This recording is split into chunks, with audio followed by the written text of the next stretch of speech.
Assalomu alaykum hammaga. Bugun men sizlarga bitta strategiya o'rgataman. Bu strategiya hamma yoqda hamma YouTube yozsanglar chiqadigan, har kim biladigan trend liniya yoki daraja erisak undan iborat emas. Bu strategiyada o'zim ishlayman, bu strategiyani o'zim yaratganman. O'zim bozorni tomosha qilib, bozorni ko'rib, o'rganib, o'zimdan o'zim treyder yasab olgan odam emasman. Mashhur treyder va mashhur kurslarda o'qiganman, vaqt yetkazganman, pul yetkazganman, o'qiganman, lekin u kursda o'qigan hech qaysi strategiyam bo'yicha ishlamayman. Sababi ishlab ko'rganman, simulyatorda ishlab ko'rganman, haqiqiy bozorda ishlab ko'rganman. To'g'ri, ozgina foyda, keyin zarar, ozgina foyda, keyin zarar, ozgina foyda, keyin zarar. Xullas foydaga chiqa olmaganman. Foydaga chiqa olmaganimdan keyin o'zim bozorni kuzatishga, o'zim bozorni o'rganishga, bozorni o'rganib, demo shotda ishlab, keyin undan keyin realniy shotda ishlab, realniy shotda ham pul yo'qotib, har xil strategiyalarda ishlab ko'rib, oxiri o'zim uchun ma'qul bo'lgan strategiyani yaratib, o'sha strategiyada ishlayman. Men sizlarga o'sha strategiyani o'rgatmoqchiman. Kimdir aytishi mumkin, nimaga o'rgatyapsan? Agar strategiyang yaxshi bo'lsa, strategiyang senga foyda keltirayotgan bo'lsa, nimaga o'rgatyapsan? O'rgatayotganim sababi, men o'ylaymanki, trading kurslari слишком ortiqcha baholanib olgan. Rus tilida aytganda operatsion. Nimaga? Sababi bu to'g'risida hali bir to'liqroq boshqa video qilaman. Hozir qisqacha aytib o'taman. Sababi kurslar uchun $1000, $2000, $3000 pul olinadi. Men o'ylashim bo'yicha bilmadim kim qanaqa o'ylaydi. Men hech kimga ortiqcha gap yoki hech kimni adovatga tosh otmoqchi emasman. Hammaning o'zining shaxsiy fikri bor. Men o'zimning shaxsiy fikrimni faqat aytaman. $2000, $3000 o'zbek auditoriyasi uchun bu kichkina pul emas, chunki 2 million, 2,5 million oylik ishlayotgan odamlar ham bor. 2 million, 2,5 million oylik ishlayotgan odamni rasputi bor, ro'zg'ori bor, bola chaqasi bor. U odam qanaqa qilib $2000 yig'sin, kursga orttirsin. Bittasi kimdir aytadi, agar o'zini bilim uchun pul tikishni xohlasa, topadi, kim bo'lsa ham harakat qilsa topadi. To'g'ri, harakat qilsa topadi, hamma topadi. Masalan, O'zbekistondagi eng nochor odam ham $1000 pulni amallab topadi, qarz olib, kredit olib, naqd bo'lsa ham topadi. Faqat uni garantiyasi bo'lsa agar mashq kursni bitirasan, keyin bo'ldi, qorovullikdan bo'shaysan, taksistlikdan bo'shaysan yoki yana kim ustachilikdan bo'shaysan, plus hozir qilayotgan ishingdan bo'shaysan-da, trading bilan bo'ldi, ro'zg'orga yaratishni boshlaysan, oilangni boqishni boshlaysan desa, unda yo'lini topadi. Lekin hech qanday kafolati yo'q kurslar uchun $1000, $2000 pul. Men o'ylashim bo'yicha bu juda ham ortiqcha baholanib olingan, juda ham qimmat narsa. Tim bo'ldi o'zbek auditoriyasi uchun. Dubayda uchun bu $1000 bitta kafega kirib chiqish obyektda puli bo'lishi mumkin. Amerikada shunaqa bo'lishi mumkin, Shveysariya boshqa davlatlarda, rivojlangan Yevropa davlatlarida masalan. Lekin o'zbek auditoriyasi uchun qilayotgan bo'lsa, u o'zbek auditoriyasi uchun $1000 pul bu ikkita marojniy puli emas. O'xshasa yo'q deydi.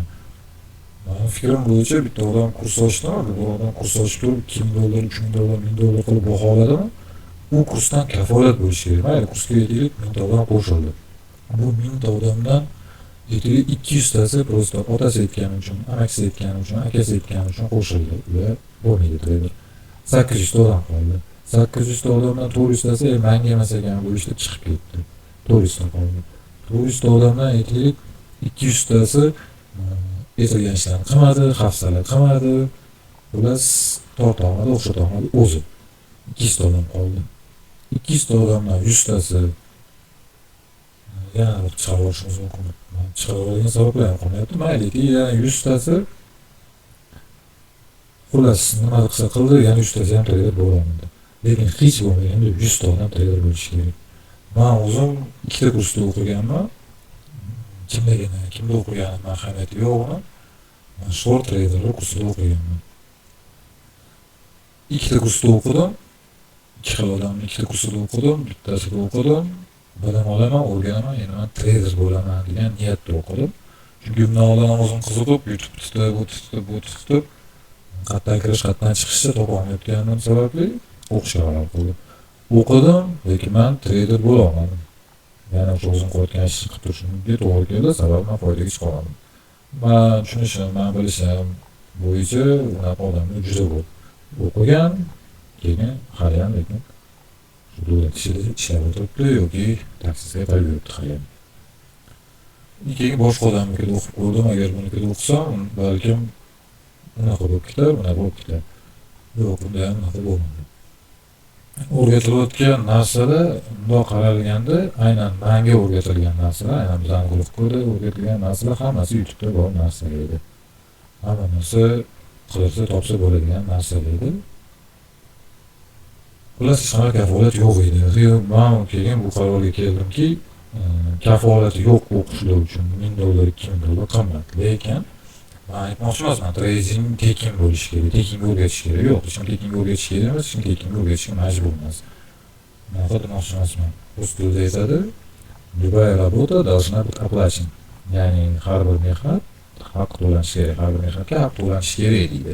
Men bu gapga qo'shilaman. Bu sizga kurs ochib o'rgatayotgan odam vaqt ketkazyapti, energiya ketkazyapti, to'p ketkazyapti. Ya'ni agar yordamchilari bo'lsa, yordamchilarga oylikka pul ketkazyapti. Конечно, sizga menga tekinga o'rgatish kerak emas. Lekin $1000, $2000, $3000, $4000, $5000 kurs ochganidan keyin u kursda kafolat bo'lishi kerak. Bu kursda kafolat bo'lishi kerak. 1000 ta odam o'qiyapti, 1000 ta odamdan hajab 100 tasi, 10 dan biri hech bo'lmaganda mashhur treyder bo'lib ketsin demayman, milliardlab pul boshqarib ketsin demayman. Hech bo'lmasa qora qozondan ana shu o'zi qilayotgan ishi bilan qora qozonni qaynatyapti yuradi. Endi uyda o'tirib, notebookka ustida o'tirib qora qozonni qaynatsin hajab. Bunaqa ham garantiya yo'q deb, nimaga unda kurs davom etib turadi. Fikrim bo'yicha unaqa turmashi kerak. Bu meni shaxsiy fikrim. Hech kimga hurmat etaman, hech kimga ishni o'rgatish, hech kimga ishni ortiqcha gapirish niyatim yo'q. Bu meni o'zimning shaxsiy fikrim. Kim qanaqa fikr deydi, bu meni o'zimning shaxsiy fikrim. O'shaning uchun men bu strategiyani o'rgatishga qaror qildimki, chunki men bu strategiyada o'zim ishlayotganim, o'zim foyda olayotgan strategiyam bo'lgani uchun men o'rgatishga qaror qildim. Garantiyasi yo'q kurslar, meni fikrim bo'yicha, meni ham aytib o'tib ketay, meni fikrim bo'yicha maksimum $500 dan qimmat bo'lmashi kerak. 500, 400, 300, 200 dan qimmat bo'lmashi kerak. Chunki siz o'zingiz bilgan hamma narsani o'rgatasiz, bu yoqni o'xshata olmaslik o'zingdan deysiz. Hech qanaqa kafolati yo'q. Siz masalan tasavvur qiling, siz biron bir institutga kontraktga o'qishga kiryapsiz, любой bankovskiy institutga kiryapsiz. Lekin sizga oxirida bankovskiyni bitirgan degan diplom berilmasligi noma'lum. Hech qanaqa garantiya yo'q. Lekin siz oyiga falon $1000, yiliga falon $1000 kontrakt to'lab o'qiysiz. Hech kim o'qimaydi bu yerda. Shuning uchun kafolati yo'q kurslar $1000, $2000 bo'lmashi kerak deb o'ylayman. Bu to'g'risida hozir ko'p gapirmoqchi emasman, chunki bu to'g'risida alohida boshqa video qilaman. Men sizlarga bitta strategiya o'rgataman, video uzun bo'lmasligi, uzun bo'lib ketmasligiga harakat qilaman. Menimcha bozor hamma biladi, bu MetaTrader 5 platformasi. Bu trend, hamma biladi, euro parasi, M30 time frame, ya'ni 30 minutlik time frame. Bunga bizga bu strategiya uchun bizga kerak bo'ladi moving average indikatori. Moving average 100 kerilgan rangini ko'k qilamiz, o'z ko'k turgan ekan. Va moving average 5. Kim bilagan, mabodo bilmaydigan bo'lsa qanaqa qo'yishni, kompyuterda bo'lsangiz, telefonda bo'lsangiz sal boshqacharoq, lekin bir xil narsa ko'rinadi ekranda. Qo'yish nastroykasi boshqacha. Kompyuterda bo'lsangiz, kompyuter tepasida выставка, MetaTrader 5 tepasida выставка degan joy bor. Shu выставкаning ustiga bosasiz, indikator tugmasini bosasiz, moving average chiqadi. Moving average ustiga bosasiz, mana bu yerda nastroykasi to'g'rilaysiz. Biz 100 ni qo'ydik, endi bizga ikkinchi kerak bo'ladigan moving average'imiz bu 5. Ikkalovini rangi bir xil bo'lib qolmasligi uchun ham rangni o'zgartiramiz. Moving average 5 ni kelib qora qilamiz. 5 to'g'irlab oldik. Qolgan narsalarni o'zgartirish shart emas, hech narsaga tegish shart emas. Mana bu yerda faqat qalinligini to'g'irlab qo'ysak bo'ladi. Men ozgina qalinroq qo'yganman, ular yaxshiroq ko'rinsin deb. OK tugmasini bosamiz. Mana bizda ekranda qo'lga moving average 100 va moving average 5 paydo bo'ldi. Endi yana bizga bitta oscillator kerak bo'ladi. Xuddi shunaqa indikator tugmasi pastga tushiramiz. Oscillator degan joyi bor. Oscillator degan joyida MACD. Mana MACD.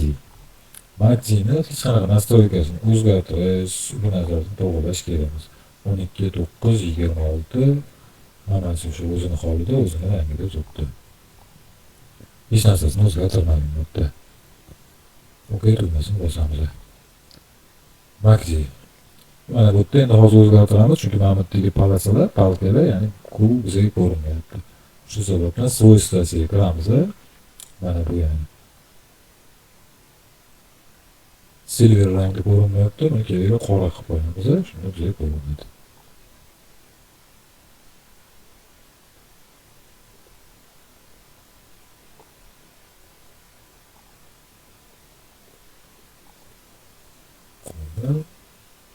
OK. Boshqatdan qo'ydik. Nimagadir rangni o'zgartirish kelmadi.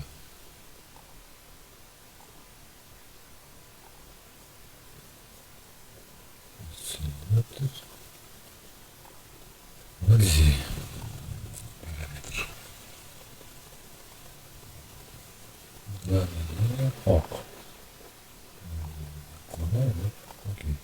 Mana endi o'ziga keldi. Mana ko'rasizlar, mana MACD qizil signal liniyasi bu palasalar bizga switchlarni ko'rsatadi. Biz mana bu o'rtani, mana bu o'rta joyga hozir men sizlarga ko'rsatishga harakat qilaman.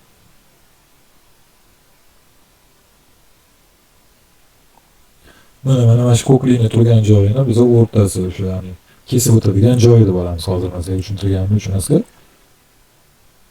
Ozgina ingichkaroq qo'yaylik, bizani savoqmaslik uchun. Mana shu ko'k liniya turgan joyi kesib o'tish kerak bo'lgan joy. Endi bizga o'sha time frame emotizlarni bizga qaraylik, bizga bu signal ishlash uchun nima kerak bo'ladi? Mana orqa-orqa qaytaramiz. Mana shablon qo'yamiz. Bu mana shu ekranga qo'yib olgan indikatorlarni har safar yangilamaslik uchun mishkani o'ng tomoni bilan bosib shablon degan joyi, shablonga saqlanit shablon degan joyni tanlaysizlar. Mana bu yerga xohlagan so'zlarni yozib qo'yasizlar. Nima yozsangiz o'sha masalan default qo'yaman. Sizda default degan parametr bor, o'sha o'zgartirish xohlaysizmi deyapti, ham deymiz. Bo'ldi. Endi biz boshqa любой paraga masalan mana britanskiy funt, amerikanskiy dollarga proporsiya parasi bo'ladi. Mana hech narsa yo'q turibdi. Endi biz boshqatdan buni qo'yib chiqishimiz shart bo'lmaydi. Mishkani o'ng tomonini bosamiz, shablon degan joyini bosamiz. Mana bu yerda default biz tanlab qo'ygan indikatorlar shu yerda, o'sha biz tanlagan nastroyka shu yerda turibdi. Default ustiga bosamiz. Mana xuddi shu narsa paydo bo'ldi. 300, 5 il MACD.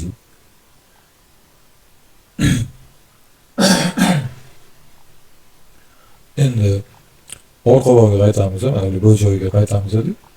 Ya'ni hozir xuddi kirib ko'rib olib, sizlarga qo'yib berayotgandek bo'lmasligi uchun bu joyga qaytib bizga nima kerak bo'ladi? Moving average 100 bilan moving average 5 ni kesishmasi mana bu yerda kesishyapti. Mana bu yerda kesishyapti. Moving average 5 va moving average 100 kesishyapti. Bizga shularni xuddi shunaqa kesishmasi yoki pastdan tepaga yoki tepadan pastga umuman ahamiyati yo'q. Bu strategiya bilan ham sell bitim, ham buy bitim ochishlar mumkin. Mana shu kerak bo'ladi. Faqat lekin buni o'zi yetmaydi. Faqat buni kesishini o'zi bizga yetmaydi. Ayni paytda MACD ham mana shu o'rta liniyani kesib o'tayotgan bo'lishi kerak.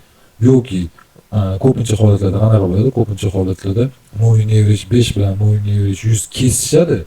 Yana bir 2 ta 3 ta 4 ta switchdan keyin MACD kesib o'tishi boshlaydi. U ham biz uchun normal holat hisoblanadi. Lekin Moving average 5 bilan 100 kesishib bo'ldi. O'sha manioligacha masalan kelib bo'ldi. Amakji endi kesishyapti. O'sha uni biz signalni olmaymiz. Mana bunaqa holatda ham, mana bu holatda ham biz signalni olmaymiz. Chunki bu yerda bozor искусственно kesib o'tgan, ya'ni sun'iy kesib o'tgan bu yerda. Sababi nima? Qanaqangidir katta igrok kirgan bozorga, bozor qulagan. To'g'rirog'i yana qanaqangidir kattaroq igrok chiqib ketgan bozordan, bozor qulagan. Yoki shu paytda yangilik bo'lgan, bozor qulagan. Bozor riski qulagani sababli bular o'zi xohlamagan holda moving average 5 bilan 100 kesishib qo'ygan. Buni biz signal olmaymiz. Bizga qanaqa holat kerak? Bizga bozor mana bu barraga o'xshab pilit qilib ketyapti. Pastga tepaga, pastga tepaga, pastga tepaga. Aynan xuddi shunaqa holatda kesilishi. Kerak. Endi masalan yoz ko'rsatgan joyimni bitta ko'rib o'tamiz. Mana qarang. Mana bu yerda kesishyapti. Mana kesishdi. Bu yerda ozgina MACD kechroq qolgan. Mana pastda o'zingiz ko'rayotgan bo'lsangiz, bu yerda MACD ozgina kechroq qolgan. To'g'rirog'i oldiroq o'tib ketgan. Bu yerda MACD ozgina oldiroq o'tib ketgan. MACD уже 1, 2, 3, 4, 5 tacha, ya'ni 2,5 soat oldin MACD kesishib bo'lgan. Men bu holatda signalni olmayman o'zim shu holatda. Lekin mana ko'roslar juda yaxshi yurib bergan. Lekin men bunaqa holatda o'zimga signalni olmayman, chunki MACD ancha oldin, ya'ni 2,5 soat oldin, 5 tacha oldin o'zi kesishib bo'lgan. O'shaning uchun men o'zimga signalni olmayman. Mana bu holatda qarang. Mana bu holatda yana moving average 5 bilan 100 kesishyapti. Aynan shu vaqtda MACD ham pastga kesyapti. Ko'rasizlar, MACD ham aynan shu holatda pastga kesyapti.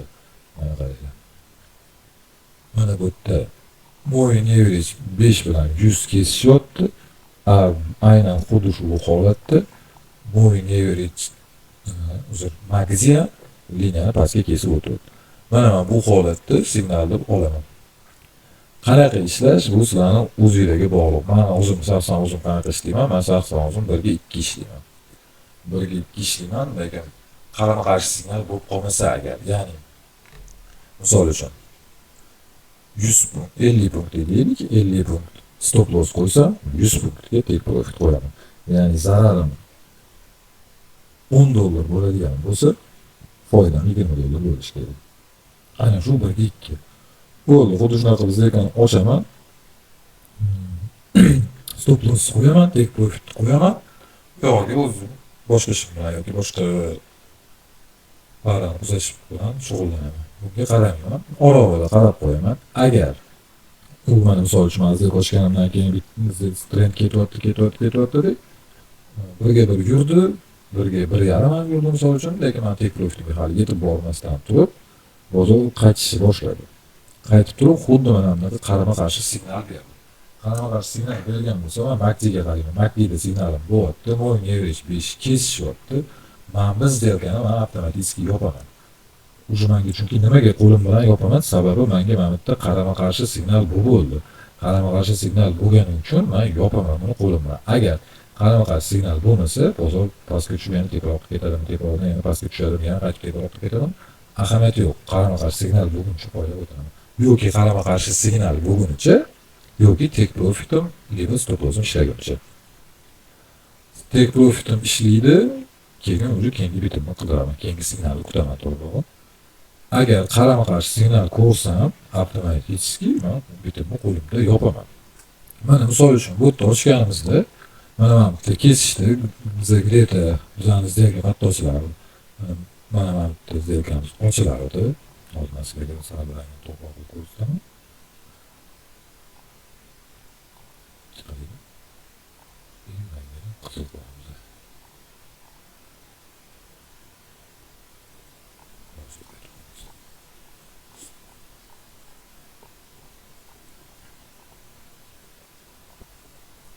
Mana bizda masalan mana shu qizil liniya tortib qo'yaman. Qizil liniya tortib qo'ygan joyimda o'zi bitim ochilardi.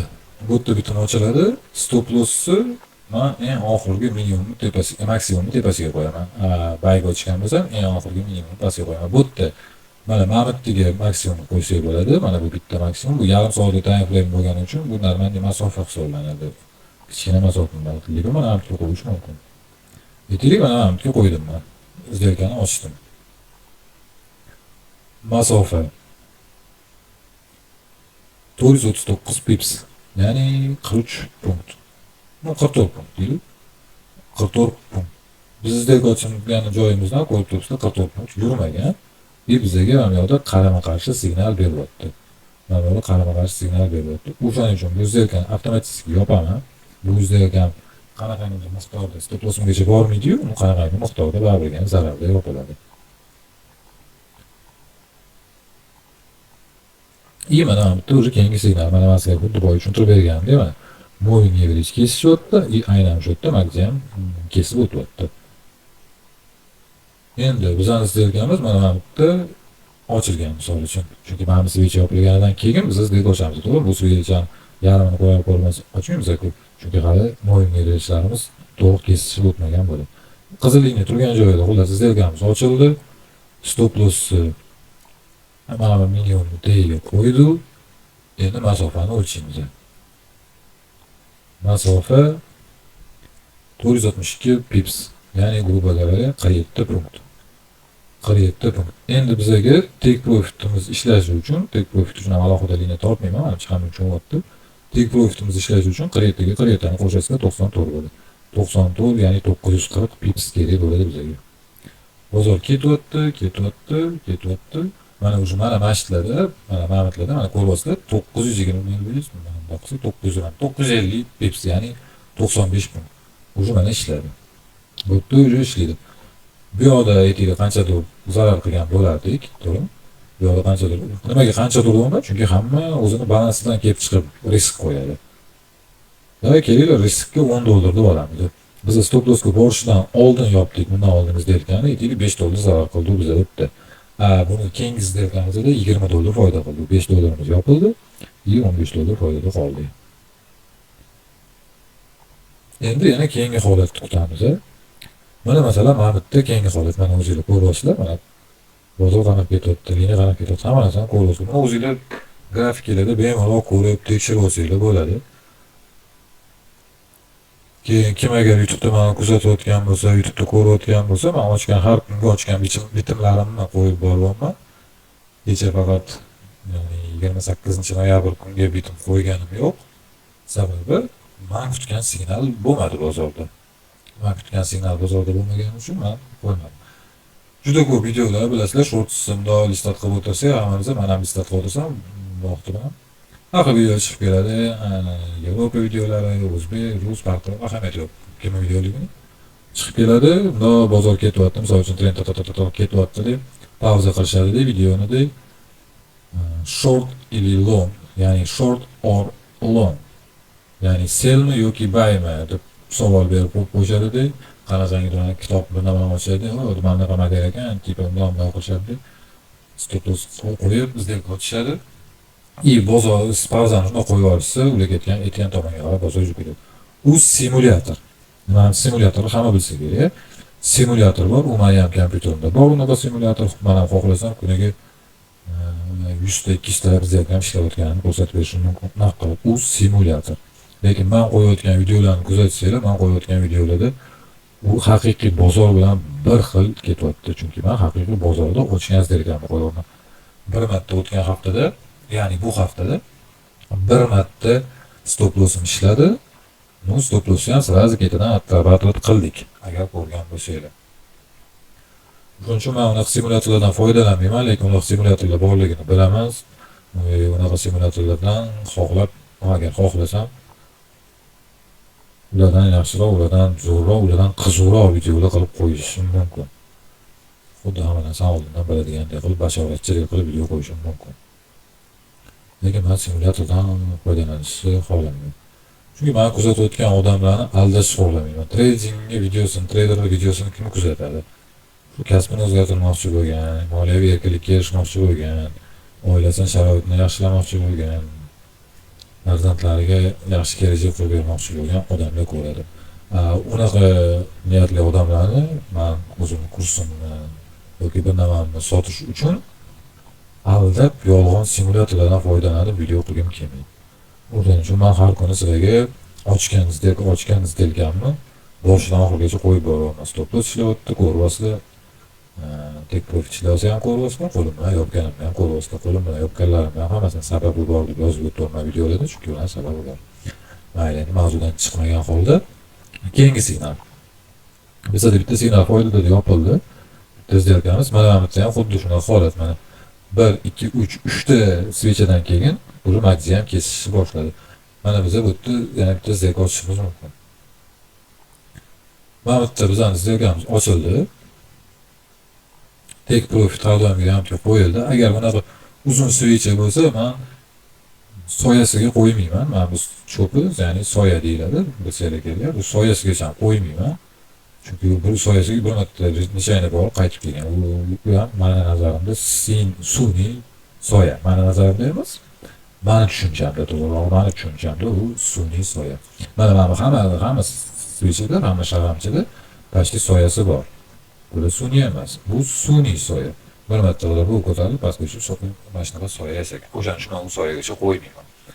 Ya'ni men tanasidan sal teparoq qo'yaman. Mana buniki. Zerkani ochdik, stop lossni qo'ydik. Masofa 730 pips, ya'ni 73 punkt. Demak, bizga bu ishlash uchun 146 punkt kerak bo'ladi, ya'ni 1460 pips. Bu juda katta masofa. Ko'pincha holatlarda bir marta hamma narsani o'zim ishlaydiganimdek aytolman. Bu yog'ini o'zingizga xohlagan yerdagi to'g'rilab olasizlar. Ko'pincha stop loss masofasi slishkim katta bo'lib ketsa, u signal ko'p holatda ishlamaydi. O'zi bilasizlar, bozor shunaqangi narsalar ko'rsatadiki, siz uchun juda chiroyli vaqtda signal bo'ladi. Mana masalan, moving average 5 bilan 100 kesishadi, aynan o'sha paytda magniy kesishadi. Undan keyin stop loss zonasi ham juda qisqa bo'ladi, juda kichkinagina bo'ladi. Komfortli zona, ya'ni qulay holat bo'ladi. Ana shunaqa holatlarda ko'proq ishlaydi. Endi ko'ramiz, bu ishlaganmi, ishlamaganmi, hozir ko'ramiz. Normal tushgan, o'rida ishlagan. Bizga 1460 pips kerak. Mana bu to'zni ko'ryapsizlar mana. Mana shu to'zni уже sizlarga ishlab bo'lgan bo'lardi. Sal teparoqda mayli aytaylik, klublarga mana shu ishlab bo'lgan bo'lardi. Mana bu yerda ham уже ikkinchi diagramimiz ham ishladi. Bu hech qanaqa men qo'limda chizib olgan bozor emas, qo'limda chizib olgan grafik emas. O'zingizlar ham MetaTrader'dan yoqishinglar, men aytgan indikatorlarni qo'yishinglar va bozorni xuddi shunday kuzatishinglar mumkin. Bu zerkamiz ham ishladi. Endi mana bu yerda. Endi qaranglar, mana bu yerda kesishyapti, mana bu yerda kesishyapti. Mana bu yerda moving average 5 bilan moving average 100 kesishyapti, to'g'rimi? Endi aynan xuddi shu joyi mana ko'ramiz hozir. Mana qaranglar, buni signalni olamiz ham. Mana o'zingizlar ko'ringlar-da, o'zingizlar aytinglar, mana bu yerda kesishni ham berib mana. Liniyani to'g'ri emasligiga qaranglar. Buni signalni olamiz. Ana o'shaning uchun men sizlarga boshida aytdimki, faqat moving average 5 bilan moving average 100 ni o'zi yetmaydi. Agar biz faqat moving average 5 bilan 100 ni o'zi ishlasak, o'sha 20 ta izdelka ochib, 20 ta minusdan qilib olgan bo'lardik. Ko'rasizlar, magniy qatlariga, magniy davni kesishi bo'lgan, magniy tepada yuribdi. Demak, buni biz signalni qabul qilmaymiz, buni signalni qo'shmaymiz. Endi keyingi holat. Mana bu holatda pastga kesishyapti. Buni signal qilib olamizmi? Buni signal qilib olamiz. Hali bu yog'ini ko'rmadim. Chislo qaysi ko'ramiz? 24-sentyabr ko'rayotgan ekanmiz. Buni signalni olamiz. Mana bu yerda kesishyapti. Qaranglar, stop loss zona ham juda qulay. Mana chunki oxirgi maksimum bu yerda.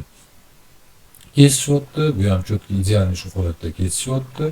Kesishgandan keyin biz zerkani ochamiz. Masalan, zerkamiz mana bu yerda ochiladi. Stop loss va maksimumni sal teparoqda qo'yamiz. Har doimgidek. Bu yerda stop loss zona qulay bo'lgani uchun kichkina masofa bo'ldi. Endi o'lchaymiz. Bu yog'ini birga qo'yamiz, shundan so'ng bu yog'ini ochib olmayman hozir. Mana masofa 310 pips, ya'ni 31 punkt. 31 punkt. O'zi o'lchash ham hojati yo'q, menimcha hamma tushunib bo'ldi, bu ishlagan o'zi. Mana. Bu davno ishlab bo'lgan bu. Bu ham ishladi. hozir agar man sizlarga bunaqa ko'rsatadigan bo'lsam, man buni ko'rib chiqqanman. Man sizlarga hozir sentyabrdan ko'rsatib berayotgan ekanman. Man o'zim bularni yillik istoriyasini, ya'ni yillik tarixini ko'rib chiqqanman. 2 yillik, 3 yillik tarixlarni erinmasdan o'tirib daftarga yozib, bu pari ishlar ekan, bu pari ishlamas ekan, bu parada bunaqa ishlar ekan, bu parada bunaqa ishlar ekan. Boshida men bu strategiyada birga 3 соотношение ishlardim. Keyin qarasam, birga 3 соотношение menga yoqmadi. Chunki 10 tizda ekanman. 6tasi minus yopiladi, 4tasi plus yopiladi. Men shunda ham foydali chiqaman, shunda ham plus chiqaman, menga yoqmadi. Hammani psixologiyasi farqli-ku. Meni psixologiyamga yoqmadiki, 10 tizda ekanman, 6tasi ishlamayotgani aynan meni psixologiyamga yoqmadi. Sababi bilmayman, menga yoqmadi. 4dan ishlayapti, 6dan ishlamayapti. Ama navorot bo'lishini xohlayman. 6dan ishlasin, 4dan ishlamasin.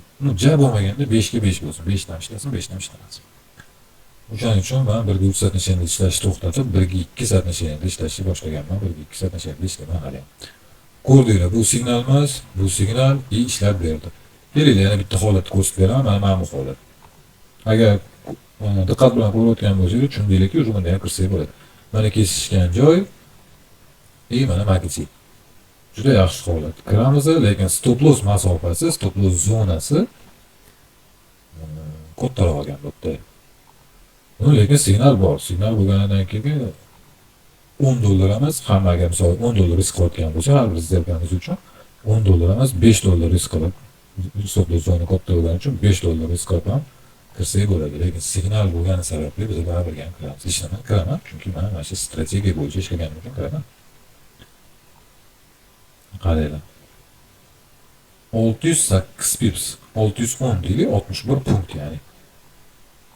Ishlagan ishlamaganini hozir birga ko'ramiz. 61 bo'lsa 1234. Ishlabdi. Stop loss zona juda katta, lekin signal bo'lgani uchun kirdik. Bu ham ishladi. Bu GPB'sida parasi, bu strategiyada uncha yaxshi ishlamaydigan paralar ham bor. Men hozir ularni agar hammasini sizlarga sanab o'tadigan bo'lsam, vaqt juda ko'p ketadi. Masalan, JPY paralari, ya'ni yaponskiy yena paralari bu strategiya bo'yicha unaqa yaxshi ishlamaydi. Ishlaydi, ular ham ishlaydi, lekin unaqa yaxshi ishlamaydi. Frank, shvetsarskiy frank paralari ham uncha yaxshi ishlamaydi. Uni o'zingizlar o'tirib, bir tekshirib chiqib, demoda ishlab ko'rasizlar, xohlasanglar ishlaysiz. Mana bu signal, bu ham ko'rasizlar, chiroyli holatda signal bo'lgan, bu ham ishlagan. Mana bu hozir ko'rganimiz keyingi holat. Keyingi holat mana bu искусственный kesilish. Lekin mayli. Kesishgan paytida o'sha mo'yinga uzolishib ketgan bo'larkan. Mana signalni bo'lmasdi. Kelinglar bitta parani ochib ko'rsataylik. Bu britanskiy funt va amerikanskiy dollar, ya'ni GPB usuli parasi edi. Endi Audicat parasini ochib ko'rsataman. Audicat parasi bu yerda hali bizning indikatorlarimizda yo'q. Biz tayyorlagan indikatorlar, u indikatorlarni boshidan qo'ymasligi uchun boya boshida aytganimdek, mishkaning tomonida bosamiz. Shablon mana default. Default mana xuddi shu bizga kerak narsa. Mana kelinglar, u hozir bu mana time frame M5 da turgan ekan, bizga M5 emas, time frame bizga M30 kerak bo'ladi. M30 ga o'tkazamiz. Savol qolib qaytaramiz. Qaytaramiz. Ishlagan joyimizda kerak, ishlamagan joyini topib boshlaymiz. Masalan, mana bu yerda. Qaranglar, bu yerda kesishgan, birinchi kesishgan joy mana bu joy. Men sizlarga boyaga tushuntirayotgan joyimda aytdimki, men bunaqa holatda kirmayman. Sababi switch uzun, sun'iy kesish yasagan, ya'ni sun'iy kesishgan. Boya aytganimdek, bu tabiiy bozorning holida yurib kesish emas, bu sun'iy kesishgan. Shu sababdan men bu yerda kirmayman bozorga, sizlarga ham maslahat bermayman. Kirmaylar bu holatda. Mana ko'rasizlar, uni ketidan sirasiz yana qaytib tepaga qarab kesish ketyapti.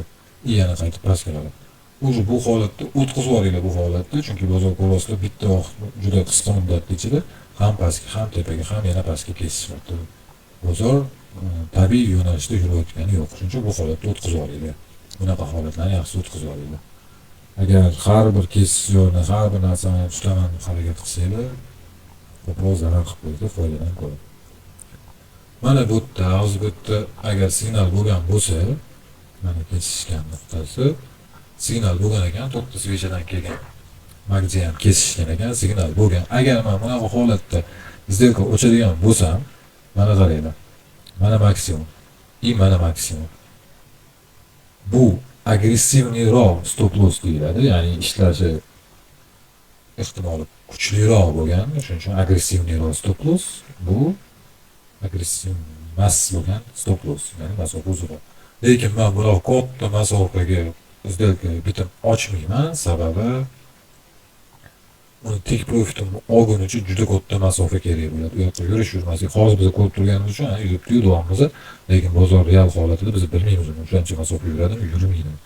Bu yerda hozir har bir svechani sanab chiqish shart emas. Mana bunaqa ko'rsa, hali 21-oktyabr mana bu yerda ishlagan desak ham 22-oktyabr, 23-oktyabrda ishlagan bo'ladi bizning tek profitimizda 2 kun. Men uzoq muddatli treyder emasman. Aslında men kun ichida savdo qilaman. Uzog'i bir kunga o'tishi mumkin o'zgartiradi. Men uzoq muddatli treyder emasman. Xullas bu holatda stop loss ma'lumotga qo'yaman. Mana maksimum tepasiga agressivniroq stop loss qo'yaman. Mana bu bitim ochildi. Masofa 160 pips, ya'ni 16 punkt ekan, bizga 32 kerak. 32 mana bu yerda ishlagan. Yana bu ishlagan. Уже bu ham ishladi. Chunki bu yerda signal yaxshi edi, bozor mana естественный yo'li bilan, tabiiy yo'li bilan kesishgan. Bu yoqqa bu yo'liga men trend liniya chizib, uni ko'rsatmayman, chunki trend liniya chizadigan treyderlardan charchaganman.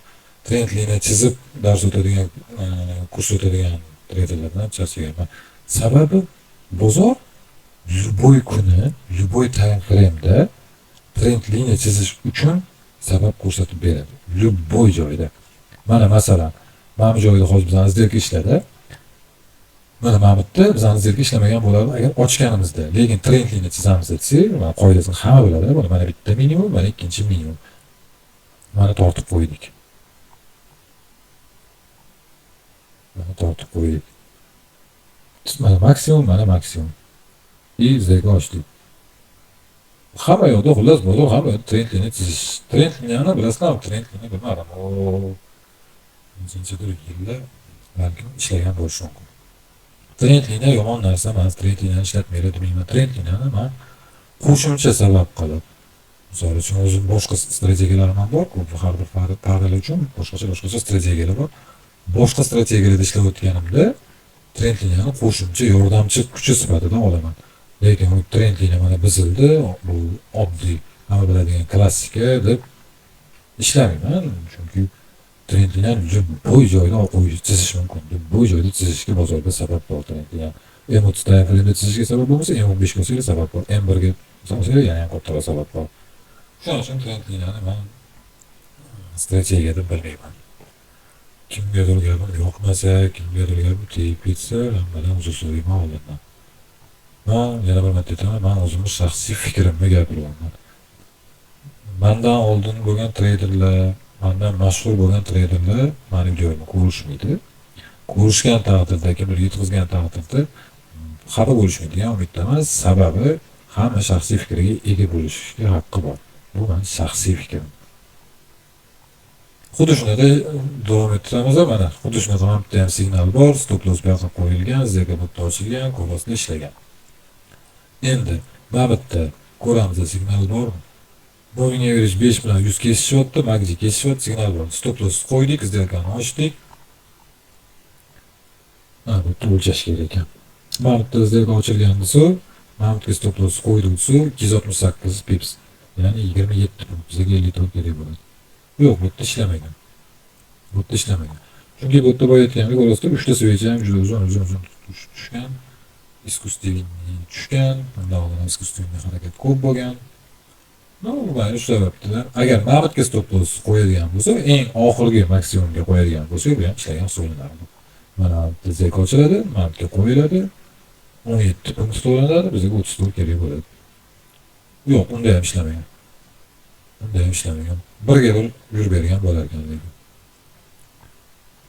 Bu yerda tepaga ketyapti, tepaga mana yana moving average 5 bilan 100 kesishyapti. Mana bu yerda signal bor. Qo'yamiz. Mana bu yerda kiramiz degan, hamga qo'yamiz 200. birga bir ishlab berib o'tdi, lekin birga ikki bu yerda ham ishlamagan.